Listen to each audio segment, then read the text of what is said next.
जरा सोचिए, सुबह उठते हैं, चाय बनाते हैं, मोबाइल खोलते हैं, पहली खबर आती है ईरान ने होर्मुज जलड़ मरुमध्य बंद किया। दूसरी खबर, कच्चे तेल की कीमत $150 प्रति बैरल छूने वाली है। तीसरी खबर, भारत के 23,000 नाविक खाड़ी में फंसे। आप सोचते हैं, यार यह सब तो मध्य पूर्व का मामला है, हमें क्या, हम क्रिकेट देखेंगे, समोसा खाएंगे, मस्त रहेंगे। रुकिए, एक सेकंड रुकिए। क्या आप सब्जी खाते हैं? खाते हैं। क्या आप LPG सिलेंडर इस्तेमाल करते हैं? करते हैं। क्या आप हवाई जहाज में सफर करते हैं? कभी न कभी करते हैं। क्या आपके घर में प्लास्टिक का कोई सामान है? तो दोस्तों, यह सिर्फ मध्य पूर्व का मामला नहीं है, यह आपकी रसोई का मामला है, यह आपकी जेब का मामला है, यह आपके भविष्य का मामला है। और आज हम बात करने वाले हैं उस एक युद्ध की जो हजारों किलोमीटर दूर लड़ा जा रहा है, लेकिन जिसकी आंच आपके घर तक पहुंचने वाली है। आज के इस वीडियो में हम 4 बड़े प्रभावों को समझेंगे। 1, तेल की मार। 2, उद्योगों पर असर। 3, भारत का निर्यात। 4, गैस का संकट। और सिर्फ समस्या नहीं बताएंगे, समाधान भी बताएंगे, क्योंकि हम वो लोग हैं जो रोते नहीं बल्कि रास्ता निकालते हैं। तो अगर आप भी समाधान का हिस्सा बनना चाहते हैं तो अभी नीचे कमेंट में लिखें, वी वांट सॉल्यूशंस। चलिए शुरू करते हैं। पहले थोड़ा बैकग्राउंड समझते हैं। ईरान और अमेरिका की दुश्मनी कोई नई बात नहीं है। 1979 की इस्लामिक क्रांति के बाद से इन दोनों देशों के बीच तनाव चला आ रहा है, लेकिन हाल के वर्षों में यह तनाव एक नए स्तर पर पहुंच गया। जब ईरान के सुप्रीम लीडर की हत्या की खबर आई तो पूरा मध्य पूर्व जैसे एक ज्वालामुखी के मुहाने पर खड़ा हो गया। ईरान ने साफ कहा, हम इसका बदला लेंगे। और बदला सिर्फ बातों में नहीं रहा। ईरान के रिवॉल्यूशनरी गार्ड कॉर्प्स, जिसे IRGC कहते हैं, उन्होंने खाड़ी के तेल मार्गों पर हमले शुरू कर दिए। 5 टैंकर क्षतिग्रस्त हो गए, 2 लोगों की मौत हो गई। 150 से ज्यादा जहाज होर्मुज जलड़ मरुमध्य के पास फंसे हुए हैं। अब सवाल यह है, होर्मुज जलड़ मरुमध्य है क्या? यह पानी की एक संकरी पट्टी है, केवल 33 से 39 किलोमीटर चौड़ी, जो फारस की खाड़ी को ओमान की खाड़ी से जोड़ती है। दुनिया का लगभग 20% कच्चा तेल इसी रास्ते से गुजरता है। हर दिन लगभग 17 से 21 मिलियन बैरल तेल इस जलड़ मरुमध्य से होकर जाता है। अब अगर यह रास्ता बंद हो जाए या खतरनाक हो जाए तो दुनिया की ऊर्जा आपूर्ति पर सीधा असर पड़ता है, और यही हो रहा है। marinetraffic.com पर जाकर देखिए, जो साइट दुनिया भर के जहाजों की रियल टाइम लोकेशन दिखाती है, वहां होर्मुज के पास जहाजों की संख्या नाटकीय रूप से कम हो गई है। ब्लूमबर्ग की रिपोर्ट कह रही है, बड़े शिपिंग कंपनीज ने अपने जहाज इस रास्ते से हटा लिए हैं। कारण, बीमा। कोई भी बीमा कंपनी युद्ध क्षेत्र में जाने वाले जहाज का बीमा नहीं करती, और बिना बीमा के करोड़ों डॉलर का जहाज खतरे में डालना, कोई भी कंपनी यह जोखिम नहीं उठाना चाहती। तो अब भारत पर क्या असर पड़ेगा? चलिए एक एक प्रभाव को विस्तार से समझते हैं। प्रभाव नंबर 1, चलिए पहले प्रभाव से शुरुआत करते हैं, और यह सबसे बड़ा प्रभाव है तेल।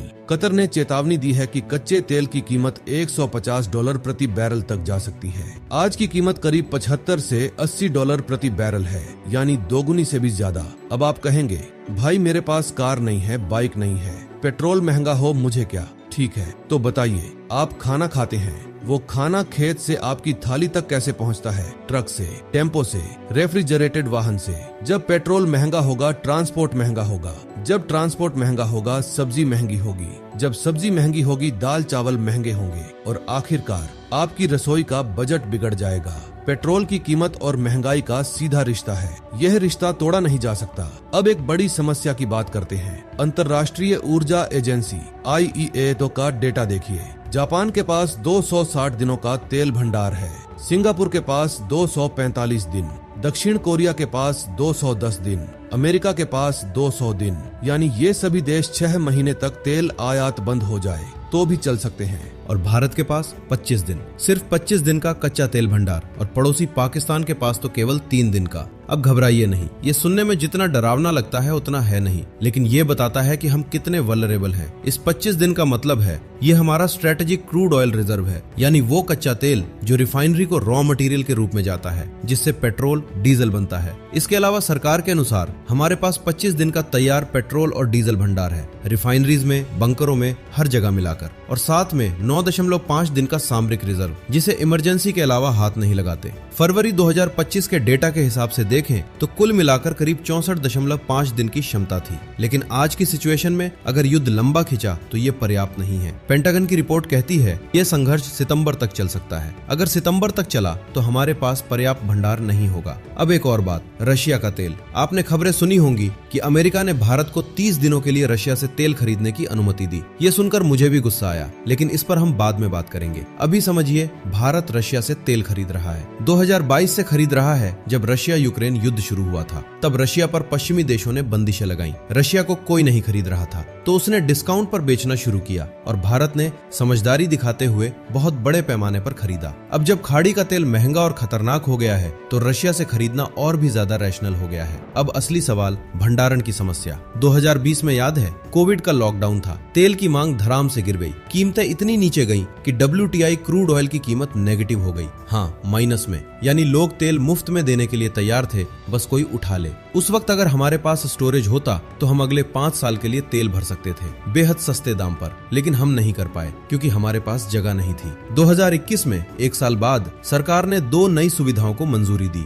एक कर्नाटक के पादुर में, दूसरी उड़ीसा के चंदीखोल में। ये 6.5 मिलियन मैट्रिक टन की अतिरिक्त क्षमता देने वाली थी, यानी हमारे रिजर्व को दुगने से ज्यादा करने वाली थी। मंजूरी मिली 2021 में और ठेका दिया गया 2025 में। 4 साल तक फाइलें घूमती रहीं और आज जब युद्ध आ गया तो हम अधूरी तैयारी के साथ खड़े हैं। ये अयोग्यता नहीं तो क्या है? इसकी कीमत आप चुकाएंगे, मैं चुकाऊंगा, हर आम आदमी चुकाएगा। तो तेल का ये पहला प्रभाव है और ये सबसे फंडामेंटल है। बाकी सभी प्रभाव इसी से जुड़े हैं। लेकिन आगे बढ़ते हैं। प्रभाव नंबर 2, उद्योगों पर असर। अब बात करते हैं दूसरे प्रभाव की, उद्योगों पर असर। और यहाँ मैं आपको एक बात बताना चाहता हूँ जो शायद आपने कभी सोची नहीं होगी। कच्चा तेल सिर्फ पेट्रोल डीजल नहीं बनाता। कच्चा तेल हमारी जिंदगी के हर कोने में घुसा हुआ है। हम जो पहनते हैं, जो खाते हैं, जो घर में इस्तेमाल करते हैं, उसमें से ज्यादातर चीजें किसी न किसी तरह कच्चे तेल से जुड़ी हैं। चलिए एक एक उद्योग देखते हैं। पहला, परिवहन क्षेत्र। ये तो सबसे ऑब्वियस है। बसें, कारें, ट्रक, टेम्पो, रिक्शे, टैक्सी, ओला, उबर या डीजल से चलते हैं। रोड ट्रांसपोर्ट पर निर्भरता अभी भी बहुत ज्यादा है। जब डीजल महंगा होगा तो ट्रकिंग कॉस्ट बढ़ेगी। जब ट्रकिंग कॉस्ट बढ़ेगी तो हर वो प्रोडक्ट महंगा होगा जो ट्रक से आता है, यानी लगभग हर चीज। दूसरा, एविएशन यानी विमानन क्षेत्र। हवाई जहाज एक खास फ्यूल से चलते हैं, एविएशन टरबाइन फ्यूल यानी ATF। ये कच्चे तेल का रिफाइंड फॉर्म है। भारत में ATF पर पहले से ही बहुत ऊंचे टैक्सेस हैं। जब बेस प्राइस बढ़ेगी तो उस पर टैक्स भी बढ़ेगा। एयरलाइनों की ऑपरेटिंग कॉस्ट बढ़ेगी। नतीजा, घरेलू फ्लाइट्स के टिकट महंगे होंगे। जो लोग बिजनेस ट्रैवल करते हैं उनके लिए लागत बढ़ेगी। टूरिज्म इंडस्ट्री प्रभावित होगी और अंततः ये GDP ग्रोथ को धीमा करेगा। तीसरा, और ये सबसे चौंकाने वाला है, प्लास्टिक्स। जब कोई प्लास्टिक सुनता है तो दिमाग में आता है single use plastic, carry bags. लेकिन प्लास्टिक का दायरा उससे कहीं ज्यादा बड़ा है। मैन्युफैक्चरिंग में यूज होने वाले plastic components, medical devices, syringe, IV bags, surgical tools, सब प्लास्टिक। FMCG यानी फास्ट मूविंग कंज्यूमर गुड्स की पैकेजिंग, शैम्पू की बोतल, toothpaste, detergent. Automotive parts, dashboards, interior fittings, bumpers, electronics, आपका लैपटॉप, फोन, टीवी, सब में प्लास्टिक। इन सभी इंडस्ट्रीज की प्रोडक्शन कॉस्ट बढ़ेगी और वो कॉस्ट आप तक पहुंचेगी। चौथा, टेक्सटाइल यानी कपड़ा उद्योग। आप सोचते हैं कपड़ों का कच्चे तेल से क्या संबंध? बहुत गहरा संबंध है। पॉलिएस्टर, नायलॉन, एक्रिलिक, ये सिंथेटिक फैब्रिक्स हैं जो पेट्रोलियम डेरिवेटिव से बनते हैं। आज बाजार में बिकने वाले कपड़ों का एक बड़ा हिस्सा इन्हीं से बना है। जब कच्चे तेल की कीमत बढ़ेगी, सिंथेटिक फैब्रिक्स महंगे होंगे और टेक्सटाइल मैन्युफैक्चरर्स जो इंडिया एक्सपोर्ट करते हैं उनकी कंपेटिटिवनेस घटेगी। पांचवा, पेंट और केमिकल्स। हर घर में, हर फैक्ट्री में, हर दफ्तर में पेंट लगती है। पेंट में सॉल्वेंट्स होते हैं जो पेट्रोलियम बेस्ड होते हैं। एडहेसिव्स, फेविकोल से लेकर industrial glues, petroleum. Resins, coatings, lubricants, सब। Asian Paints, Berger, Kansai Nerolac, इन सब पर असर पड़ेगा। छठा, ऑटोमोटिव उद्योग। इंडिया दुनिया के सबसे बड़े ऑटो मार्केट्स में से एक है। लेकिन क्या आप जानते हैं आज के आधुनिक टायर्स सिंथेटिक रबर से बनते हैं? और सिंथेटिक रबर कहां से आता है? कच्चे तेल से। लुब्रिकेंट्स, मोटर ऑयल्स, कूलेंट्स, सब petroleum based. Maruti, Tata, Hyundai, सबकी मैन्युफैक्चरिंग कॉस्ट बढ़ेगी। सातवां, कंस्ट्रक्शन यानी निर्माण उद्योग। रोड्स बनाने में बिटुमन लगता है। बिटुमन कच्चे तेल का बाई प्रोडक्ट है। घरों में प्लास्टिक पाइप्स लगती हैं, PVC, CPVC, petroleum products. Insulation materials, waterproofing compounds, petroleum. Industrial generators जो डीजल पर चलते हैं। रूरल इंडिया में बिजली की अनिश्चितता के कारण हर फैक्ट्री में होते हैं। 8वां, और ये बहुत क्रिटिकल है, एग्रीकल्चर। इसके बारे में हम इम्पैक्ट 4 में भी बात करेंगे, लेकिन यहाँ बताना जरूरी है, फर्टिलाइजर्स बनाने में नेचुरल गैस लगती है। पेस्टिसाइड्स और हर्बिसाइड्स भी पेट्रोलियम केमिकल से बनते हैं। एग्रीकल्चरल मशीनरी, ट्रैक्टर्स डीजल पर चलते हैं, यानी किसान की लागत बढ़ेगी, और किसान की लागत बढ़ेगी तो आपकी थाली महंगी होगी। तो देखिए, तेल की कीमत बढ़ना सिर्फ पेट्रोल पंप पर नहीं दिखता, ये हर जगह दिखता है। भारत को एक स्ट्रक्चरल डिसएडवांटेज है, हमें अपनी जरूरत का 80 से 90% तेल इंपोर्ट करना पड़ता है। ये तथ्य बदलने वाला नहीं है, तो हमें इसी सच्चाई के साथ जीना सीखना होगा और इससे बचाव के लिए स्मार्ट प्लानिंग करनी होगी। आगे हम सॉल्यूशंस भी देखेंगे, लेकिन पहले बाकी 2 इम्पैक्ट्स। प्रभाव नंबर 3, भारत का निर्यात और व्यापार मार्ग। तीसरा प्रभाव, और ये शायद सबसे कम समझा गया है, भारत का निर्यात। आपने पिछले कुछ हफ्तों में एक नाम बार बार सुना होगा, होर्मुज जलडमरू मध्य। लेकिन क्या आप जानते हैं कि ये इतना महत्वपूर्ण क्यों है? फारस की खाड़ी में Iran, Iraq, Kuwait, UAE, Qatar, Saudi Arab का तेल है। ये सारा तेल बाहर कैसे जाएगा? होर्मुज जलडमरू मध्य से। ये एक चोक पॉइंट है, ज्योग्राफी ने ये बनाया है, इंसान नहीं। और जब यहाँ खतरा होता है तो दुनिया की ट्रेड रुक जाती है। IRGC के कमांडर ने खुलेआम कहा, जलडमरू मध्य बंद है, जो जहाज यहाँ से गुजरेगा उसे राख कर दिया जाएगा। बाद में ईरान ने थोड़ा नरम रुख अपनाया, कहा कि अमेरिका, यूरोप और इजराइल के जहाजों को छोड़कर बाकियों को डरने की जरूरत नहीं। इसीलिए 150 से ज्यादा जहाज फंसे हुए हैं। शिपिंग ट्रैफिक ऑलमोस्ट रुक सा गया है। और ये सिर्फ होर्मुज की बात नहीं है, ईरान द्वारा सपोर्टेड हूथी रेबल्स जो यमन में हैं, वो दूसरे महत्वपूर्ण जलमार्ग पर हमले कर रहे हैं। बाब अल मंदेब जलडमरू मध्य, ये रेड सी का प्रवेश द्वार है, यूरोप, मिडिल ईस्ट और एशिया के बीच ट्रेड का सबसे छोटा रास्ता। जब ये रास्ता बंद हो जाता है तो जहाजों को ऑल्टरनेटिव रूट लेना पड़ता है, वो है केप ऑफ गुड होप, यानी अफ्रीका का south western tip. India to Europe की नॉर्मल रूट सूज नहर के जरिए, डिस्टेंस करीब 11,000 किलोमीटर, टाइम करीब 20 से 22 दिन। India to Europe via cape of good hope, distance करीब 19,000 किलोमीटर, टाइम 34 से 38 दिन, यानी 14 से 20 दिन ज्यादा। 14 से 20 दिन ज्यादा यानी फ्यूल ज्यादा, क्रू का समय ज्यादा, पोर्ट चार्जेस ज्यादा, कार्गो का इंश्योरेंस ज्यादा। इसका अनुमानित फाइनेंशियल इम्पैक्ट $30 बिलियन। ये छोटी रकम नहीं है। भारत के टॉप 10 ट्रेडिंग पार्टनर्स देखिए, America, UAE, Netherlands, UK, Germany, Saudi Arab. इन सभी के साथ ट्रेड इन्हीं रूट से होती है। जब रूट महंगा और खतरनाक होगा तो ट्रेड कॉस्ट बढ़ेगी, एक्सपोर्ट कॉम्पिटिटिव नहीं रहेगा, इंपोर्ट महंगा होगा, दोनों तरफ से मार। और एक और डायमेंशन है जिसे मीडिया कम कवर करती है। 23,000 भारतीय नाविक, सी फारर्स होर्मुज जलडमरू मध्य के पास के क्षेत्र में फंसे हुए हैं। ये वो लोग हैं जो इंटरनेशनल शिपिंग इंडस्ट्री में काम करते हैं। इंडिया दुनिया का एक बड़ा सी फारर सप्लाइंग कंट्री है। इन लोगों की सेफ्टी, इनके परिवारों की चिंता, ये सिर्फ इकोनॉमिक इशू नहीं, ये ह्यूमन इशू है। अब एक स्ट्रक्चरल प्रॉब्लम की बात करते हैं। भारत के पास इतने जहाज नहीं है जितने हमारे एक्सपोर्टर्स को चाहिए, इसलिए हम विदेशी शिपिंग कंपनीज को बहुत सारा फॉरेन एक्सचेंज देते हैं। ये फॉरेन एक्सचेंज हमारा है, हम इसे बाहर भेज देते हैं क्योंकि हमने डोमेस्टिक शिपिंग और शिप बिल्डिंग पर ध्यान नहीं दिया। एक इंटरेस्टिंग कंपैरिजन है, इंडिया और साउथ कोरिया की शिप बिल्डिंग इंडस्ट्री एक ही लेवल पर थी 1970 से 80 के दशक में। साउथ कोरिया ने R&D में इन्वेस्ट किया, शिप बिल्डिंग को नेशनल प्रायोरिटी बनाया। आज south Korean companies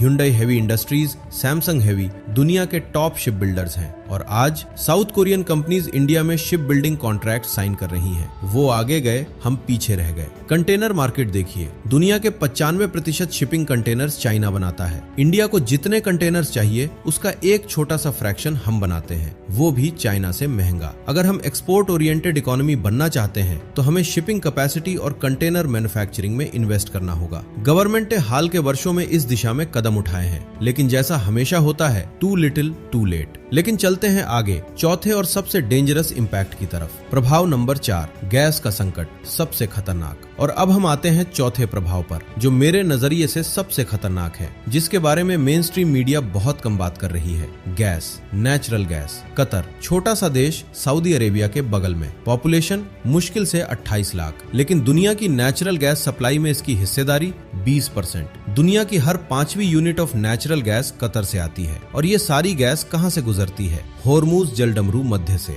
LNG, liquefied liquefied natural gas को बेहद ठंडे तापमान पर लिक्विड फॉर्म में कन्वर्ट करके टैंकर्स में भरा जाता है और वो टैंकर्स होर्मुज से होकर एशिया की तरफ आते हैं। कतर के biggest customers China, India, Pakistan, Japan, south Korea, ये सभी देश कतर के साथ लॉन्ग टर्म कॉन्ट्रैक्ट्स करते हैं। तय होता है कितनी क्वांटिटी किस प्राइस पर। और अब क्या हुआ, इन ड्रोन अटैक्स और युद्ध के कारण कतर ने फोर्स मेजोर डिक्लेयर किया। फोर्स मेजोर ये एक लीगल टर्म है। इसका मतलब है ऐसी अनप्रेडिक्टेबल सर्कमस्टांसेस जो किसी को कॉन्ट्रैक्ट फुलफिल करने से रोके। युद्ध, नेचुरल डिजास्टर, एपिडेमिक, ये सब फोर्स मेजोर है। यानी कतर ने कहा हम चाहकर भी डिलीवरी नहीं कर सकते, ये हमारे हाथ में नहीं है, भगवान के भरोसे छोड़ो। और इस एक डिक्लेरेशन से भारत की गैस सप्लाई का एक बड़ा हिस्सा अनिश्चितता में आ गया। अब एलएनजी का इंडिया में सबसे बड़ा यूज क्या है? फर्टिलाइजर्स। भारत में फर्टिलाइजर प्लांट्स नेचुरल गैस पर चलती हैं। नेचुरल गैस से अमोनिया से यूरिया और अन्य फर्टिलाइजर्स। कतर की सप्लाई कम होने से फर्टिलाइजर कंपनीज ने पहले ही प्रोडक्शन कम कर दी है और वो कह रही हैं निकट भविष्य के लिए स्टॉक है, लेकिन मॉनसून सीजन के लिए शायद पर्याप्त ना हो। मॉनसून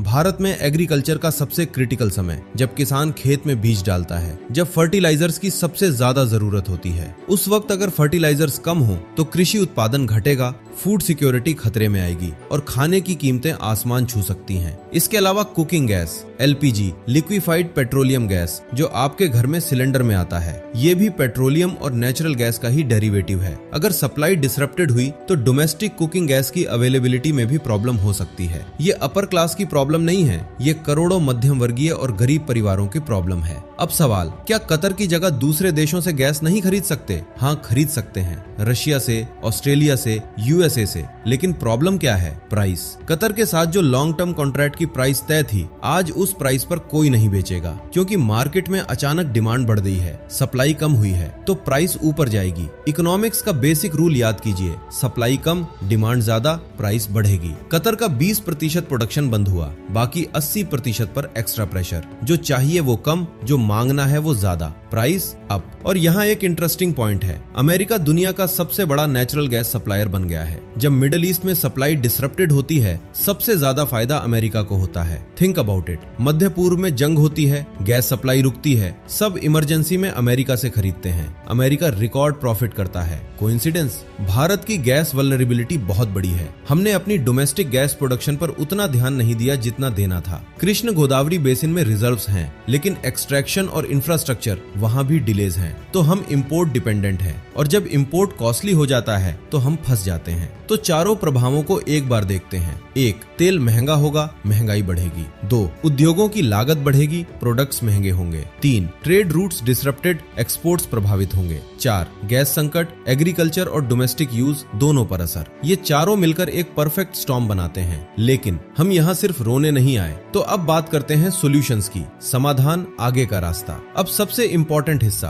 क्योंकि प्रॉब्लम्स बताना आसान है, सॉल्यूशंस बताना मुश्किल है, और सॉल्यूशंस इंप्लीमेंट करना सबसे मुश्किल। लेकिन शुरुआत तो करनी होगी। सॉल्यूशन 1, स्ट्रेटेजिक रिजर्व को युद्ध स्तर पर बढ़ाओ। पादुर और चंदी खोल की जो प्रोजेक्ट्स हैं, उन्हें नॉर्मल ब्यूरोक्रेटिक पेस पर नहीं, वॉर फुटिंग पर कंप्लीट करो। जापान के पास 260 दिन का रिजर्व है, इंडिया के पास 25 दिन। ये गैप बंद करना होगा। अगर 260 नहीं तो कम से कम 90 दिन का टारगेट रखो। ये सिर्फ वॉर की तैयारी नहीं, ये इकोनॉमिक सिक्योरिटी है। ये हर फ्यूचर क्राइसिस से प्रोटेक्ट करता है। सॉल्यूशन 2, रिन्यूएबल एनर्जी में तेजी। जितना हम सोलर और विंड पावर बढ़ाएंगे, उतना पेट्रोलियम इंपोर्ट डिपेंडेंसी कम होगी।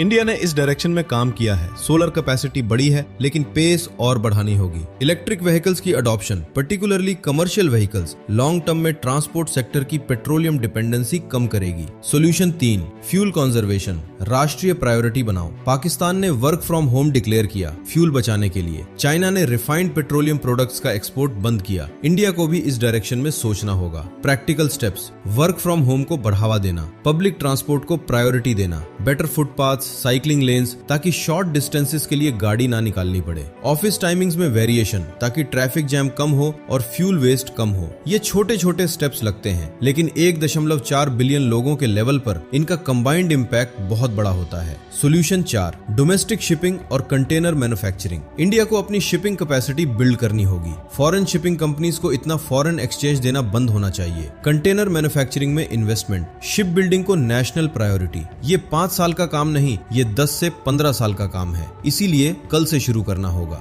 सॉल्यूशन 5, इंडिविजुअल लेवल पर क्या करें? पैनिक बाइंग मत करो, इससे सिचुएशन बिगड़ती है। अपना इमरजेंसी फंड मजबूत रखो। हेल्थ इंश्योरेंस जरूर करो, क्योंकि इकोनॉमिक स्ट्रेस में हेल्थ केयर कॉस्ट और बढ़ती हैं। अपने पोर्टफोलियो में डाइवर्सिफिकेशन रखो। एनर्जी सेक्टर, डिफेंस सेक्टर, ये दोनों जियोपॉलिटिकल टेंशन में आउट परफॉर्म करते हैं। और सबसे इंपॉर्टेंट, इन्फॉर्म्ड रहो, पैनिक में नहीं, एनालिसिस में। अनफिल्टर्ड, जो मीडिया नहीं बताती। अब एक अनफिल्टर्ड बात, इंडियन न्यूज चैनल्स एक हेडलाइन चला रहे हैं, भारत को बड़ी राहत, अमेरिका ने इंडिया को रशिया से तेल खरीदने की अनुमति दी। ये हेडलाइन देखकर मुझे गुस्सा आता है, और आपको भी आना चाहिए, क्योंकि ये हेडलाइन 2 झूठ एक साथ बोलती है। पहला झूठ कि भारत ने कभी रशिया से तेल खरीदना बंद किया था, नहीं, कभी नहीं। 2022 से लेकर आज तक भारत रशिया का बिगेस्ट ऑयल कस्टमर रहा है। हम डिस्काउंट पर तेल खरीदते रहे और ये पूरी तरह रैशनल था। दूसरा झूठ कि अमेरिका की परमिशन की जरूरत है। इंडिया एक सॉवरन नेशन है, हम अपने फैसले खुद करते हैं। हम जहां से बेस्ट डील मिलेगी वहां से खरीदते हैं। अमेरिका ये परमिशन क्यों देता है? क्योंकि जब मिडिल ईस्ट में वॉर होती है तो किसी को रशिया से तेल खरीदना होगा, ताकि ग्लोबल ऑयल प्राइसेस कंट्रोल में रहे, और इंडिया वो रोल निभाता है। ये इंडिया के लिए बेनिफिशियल है, अमेरिका के लिए भी। तो ये परमिशन एक PR स्टंट है। अमेरिका अपने डोमेस्टिक ऑडियंस को ये दिखाना चाहता है, देखो हम इंडिया को कंट्रोल करते हैं। और इंडिया की कुछ मीडिया ये प्रोपेगेंडा ब्लाइंडली कंज्यूम करके प्रोपेगेट करती है। इससे क्या होता है? इंडिया की इंटरनेशनल इमेज डैमेज होती है। ऐसा लगता है कि हम अमेरिका की अनुमति पर डिपेंडेंट हैं। ये देश के हित में नहीं है। अमेरिका के बारे में एक और कड़वा सच, हाल ही में श्रीलंका के तट पर एक निहत्थे ईरानी शिप को अमेरिका ने टारगेट किया, फिर कहता है हम इंडिया का पार्टनर है। अमेरिका रिपीटेडली प्रूव किया है कि वो एक अनरिलायबल एलाई है। जब उसके इंटरेस्ट अलाइन होते हैं तब वो साथ है, जब नहीं तब वो अपना काम करेगा। इसलिए इंडिया को अपने डिसीजंस हमेशा अपने हितों के बेस पर लेने चाहिए, अमेरिका के कहने पर नहीं, किसी के कहने पर नहीं। और फाइनली नेतृत्व की बात, हमारे नेताओं की दृष्टि 5 साल तक सीमित है, अगले चुनाव तक। 2020 में तेल सस्ता था, हमने स्टोरेज नहीं बनाई। शिप बिल्डिंग में 1970 के दशक में इन्वेस्ट करना था, नहीं किया। कंटेनर मैन्युफैक्चरिंग नहीं किया। गैस इंफ्रास्ट्रक्चर नहीं किया। इंडिया की समस्या बहुत कम, बहुत देर से।